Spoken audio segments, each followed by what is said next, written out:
Magandang hapon po mga kaubayan. Ako po ay gumagala dito sa aming lugar, dito sa aming mga kapaligiran, sa mga tabi-tabi ng lugar ng aking mga kapitbahay.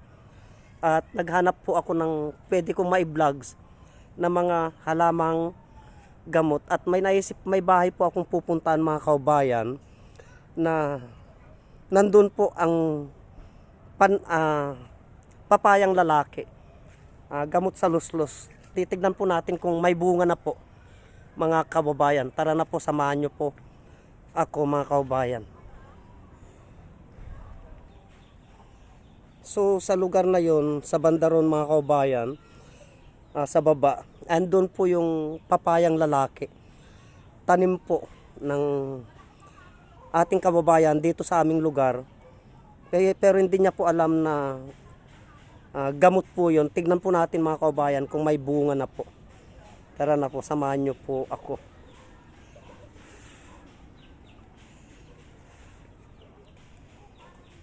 Ito po mga kaubayan ay napakarami pong tibag. Ito po. Ito po yung pinalabas ko na tibag mga kaubayan na kinakain. Kaso hindi pa pwedeng kainin dahil hilaw pa po. Wala pa pong hinog. Tignan po natin kung may hinog na.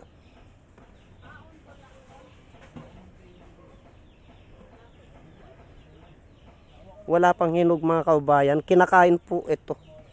Yang tibag na yan. Kaso wala pa pong hinog.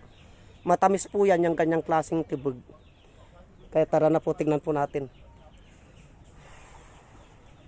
Oh, kawi lang pare. Vlog.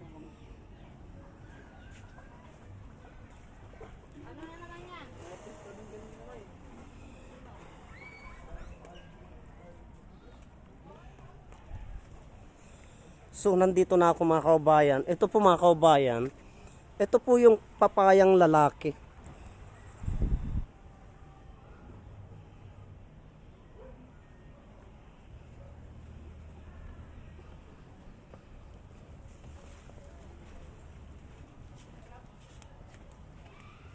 So pagmasdan po natin ang papayang lalaki mga kaubayan, lingid sa ating kaalaman, marami na po akong naipalabas na mga videos tungkol sa papayang lalaki. So itong papayang lalaki na ito mga kaubayan, napakaraming nakikipagtalo na hindi daw po nagbubunga. Magbubunga po yan mga kaubayan. Yan po ang mabisang gamot sa luslos. Yung mga pinapalabas ko tungkol sa papayang lalaki, lalo na nung nandun ako sa Cavite, Taguig, yung ating mga kaubayan na nagka-problema sa sakit na luslos mga kaubayan, ay ito po yung ginamit ko. Papayang lalaki, mga kababayan. Kaya wag po nating baliwalain itong papayang lalaki. Ang paggamit po nito, pag ito po yung nagbunga na mga kaubayan, pag bumunga na po ito, ang bunga po nito ay maliliit po lamang. Maliliit po lamang ang bunga niyan mga kaubayan. Ang paggamit po yan, yung bunga nun, yung luslos ng isang lalaki ay iniihaw po yan. Iniihaw sa kapo, itinatapal yan. Doon sa may luslos mga kaubayan, linalagyan ng langis. Ganun po ang paggamit ng papayang lalaki. Kaya antabayanan nyo po, itong papayang lalaki na ito, hanggang sa ito po ay mamunga mga kababayan. Bibigyan ko po yung may-ari ng yung may tanim ng papayang lalaki na ito, bibigyan ko po ng instruction kung paano po mapapabunga itong papayang lalaki na ito. Kaya tabayanan nyo po yan mga kaubayan hanggang sa mamunga. Ngayon yung pinalabas ko naman po mga kaubayan tungkol sa ampalaya, ay ito po yan, yung lugar na yan mga kaubayan, yan po, napakaraming ampalaya. Ito po. Ampalayang ligaw mga kababayan, ayan po ang dami. Yan po. Mga ampalayang ligaw po. Ito mga kababayan. Napakarami. Kaya ako po'y kukuha nito.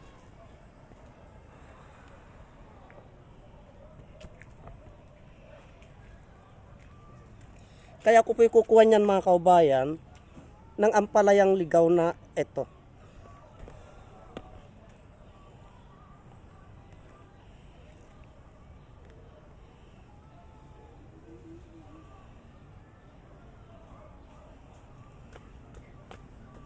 Ako po'y kukuha ng ampalayang ligaw na ito mga kaubayan. Napakarami po. Ayan po.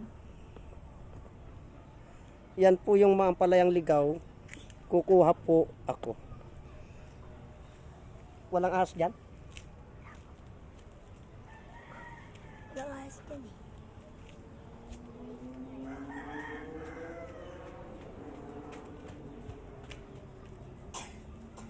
Di!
Marami pa po doon mga kaubayan. Marami pa po doon. Kukuha pa po ako.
Galit nga ako takpi.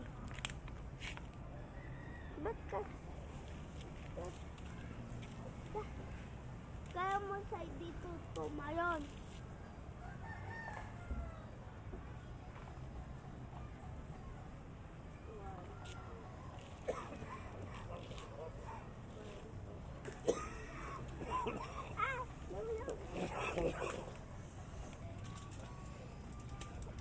So, napakarami kong nakuha mga kaubayan. Ito. I-preserve ko po to, ipapatuyo ko at itatago ko po. Kasi napakaraming nagagamot nito mga kaubayan. Kaya tabayanan nyo po ang mga kasunod na videos nito. Itong maipapalabas ko na ito mga kaubayan kasi